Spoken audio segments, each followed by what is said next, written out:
Hello, hello everyone. Welcome back to another problem walkthrough from the CSS problem set.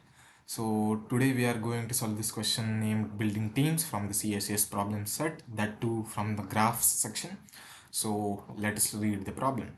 So there are n pupils in all Levy's class and m friendships between them. Your task is to divide the pupils into two teams in such a way that no two pupils in a team are friends. You can freely choose the sizes of the team. So that is basically the question, and input is given like normal graph. So n is the number of vertices or the number of friends or number of pupils, you can say, and m is the number of edges, or you can say the friendships. So edges are characterized by friendships, and u comma v are given if there exists a bidirectional edge from u to v. And yes, that is basically the question is quite easy. So what this question demands is that one simple observation is that if you have the cycle whose length is odd, then answer should be impossible or -1. So because suppose the easiest case is, let's say, 1 is friend of 2, 3 is friend of 2, and 3 is also friend of 1. Suppose you divide these three, like if you make 1 to go to the first team, and you should definitely then make 2 to go to second team. But if you divide teams like this, then 3, if 3 goes in the first team, then this friendship shouldn't have existed, and if 3 goes to this set, means the second group, this friendship should not have been existed. And we also cannot remove 3 from any of the groups. We must include 3 in any of the groups. So that's why, and now if we had a cycle whose length was even, so let's take a look at this. So you get 1 to go to first team, 2 to go to second team, first team, second team, then 3 to go to first team, then you can make 4 to go to second team. Okay, so it will not clash with the conditions or the specifications of the teams that have to be made. So question revolves around this. So basically, uh, you have to check if there is a cycle whose length is odd. So how we will check it? Let us take a look at the code. So basically we will declare the graph like this, the adjacency list representation, then visited array to run the DFS. This yes will head us to the answer. This answer is the array which will store uh, which pupil is going to the which group. So basically here output taking of the input is completed. So initializing visited vector to the false or whatever it is, array or something like that. And finally our uh, classic DFS, but with slight changes. I'm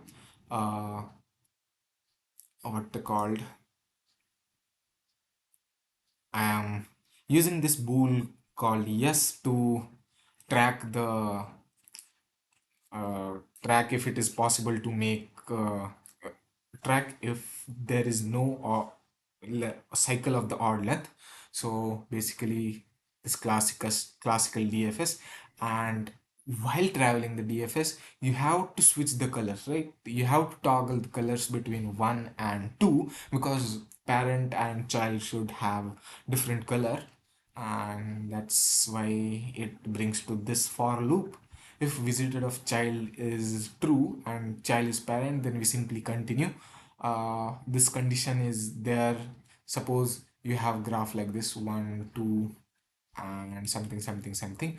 When you run DFS and 2 doesn't know that one has visited, so it will try to go to here as well.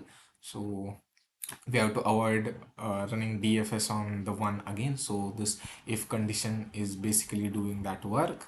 And then if visited of child is true and answer of child is not color, so when does it happen? It will happen in the case of odd loop, odd numbered cycle. So basically visitor of child is equal to true. Suppose we start DFS from 1, we mark it as visited, we toggle, we uh, update answer array of the 1 as 1, then we go to 2, then we visit it, and then update the answer array of 2 as 2, means in the second team, and then we visit 3, we update it as visited, and when we run the DFS on 3, if it goes to 1, see, the this thing will have color 1 as per this type of running DFS. But when we toggle color from 1 to 2, and uh, we are we are assuming that one should have the color 2, but it is already filled with color 1, right? So in this case, it should be written as false. Else, if visited of child is true, then if this condition is not satisfied in the if loop, then definitely it will go to else loop, because answer of child will be the color we want to have. Then we will simply continue, because visitor of child is true, then already DFS has been done on the child.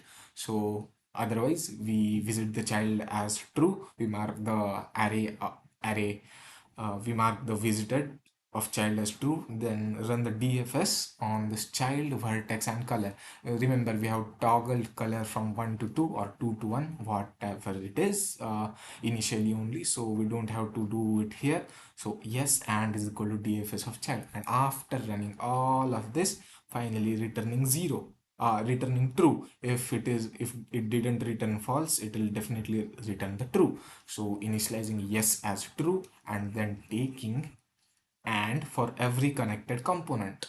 So yeah, if it is yes, means if yes is not true, then it is impossible, because the graph will have odd length cycle, right? So therefore it will be impossible, and else it will be possible, and simply outputting the answer array.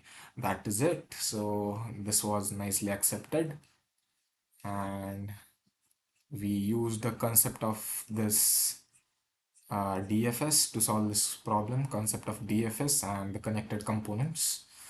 Uh, so that is it. Hope you enjoyed the problem, solving the problem. Hope you enjoyed the solution as well.